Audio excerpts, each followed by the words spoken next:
was afraid I was going to die in jail. Trapped in a foreign country, They put a bag over your head. a romance scam victim speaks out. I didn't do it. I'm not a drug dealer. W5 exposes a shocking twist It's unlike anything I've ever investigated before. as a daughter fights They got something to hide. for her mother's freedom. I can't believe this. This can't be happening. Watch W5 at a new day and time. Friday.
Talk about. And I'd even tell the person at the front desk, and I says, if James asks, shh, he doesn't know. Why did you not want him to know that you were out walking? Because he didn't want me to go anywhere. He wanted me to stay in the hotel. He asked you to stay in Yes. the hotel. But that's not me. I can't do that. Susanna would spend her days either in the hotel cafe or exploring. She texted her daughter photos of her outings. While I was waiting, I was enjoying part of Africa. She never did meet James, but was occasionally visited by these two men who claimed to be his associates. Susanna shot this video when they took her to get a COVID test. A lot of cars for sale. By the looks of it, too. 3 weeks passed, and Susanna's Ethiopian visa was about to expire. And then James dropped another surprise. He was flying her somewhere else, Hong Kong. I said, why are you sending me to Hong Kong? He says, because that's where I'm going to be.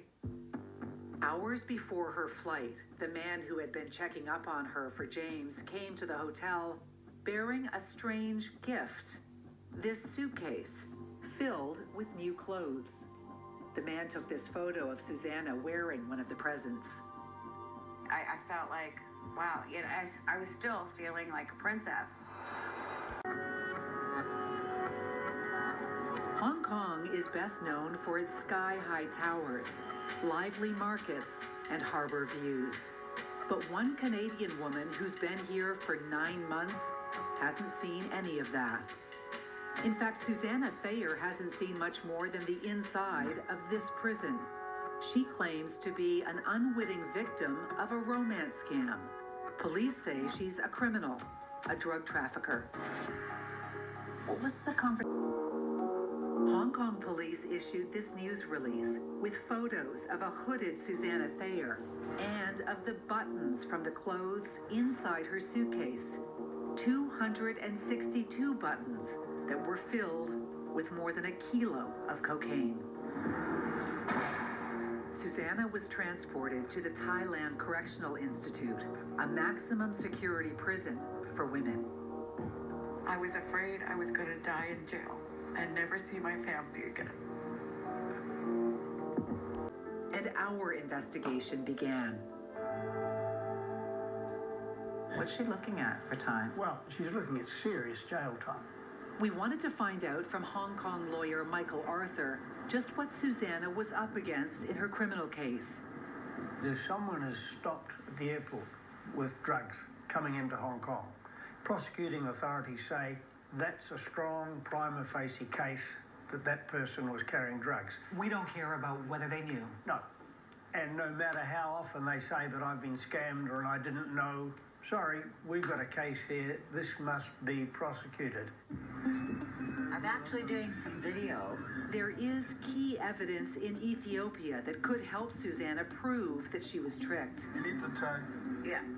There's this video she took of the men who were associated with James Kaywood. And security cameras at this hotel might have captured the person delivering the drug-filled suitcase. Our repeated requests for police in Ethiopia to investigate have been ignored. And so we've come here to a seedy part of Hong Kong to meet a man who's made a name for himself helping women like Susanna.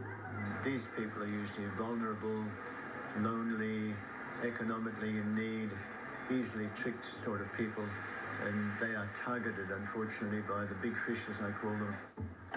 He isn't a detective or a private eye.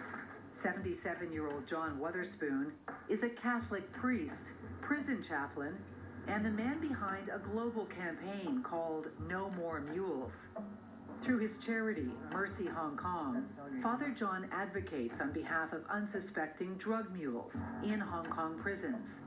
Sometimes he even helps investigate and collect evidence for their trials. What do you think the odds are of ever finding the people who set up Susanna? Good question. Maybe not big odds, but there's a... But they told you if you want to speak to your family, you have to do this interview with us, Exactly. the lawyer. Exactly. And in the interrogation video, Susanna reveals that she felt coerced into signing some documents. Please recognize this one. Yes, I did sign that. However, I signed it only because I was told I had to sign it in order to continue the process so I can make a phone call, which I never was allowed. So you recognize this? I do recognize this, even though I disagree with being charged with something that I had no knowledge of. Over the course of an hour and a half, Susanna tells her story of being conned, and she repeatedly proclaims her innocence. I wasn't aware that I even had drugs on me in my bag. I did not know they were in the buttons of the tops. At one point, they bring out the contents of her suitcase and put it on the table. Basically marking. My head was just whirling at that point. I'm sure. Can you recognize this one? No, quite honestly, I don't remember seeing any of them, okay? Okay. All I saw was some bright colors. That was it. When they started pulling out these dresses and then the bag of buttons, what's going through your mind? I can't believe this. This can't be happening. You know what the ironic thing is I don't like buttons. Look at any of my clothes I brought. Did I have buttons? Do I have buttons? You say this. I see it now, but I did not know of any of it.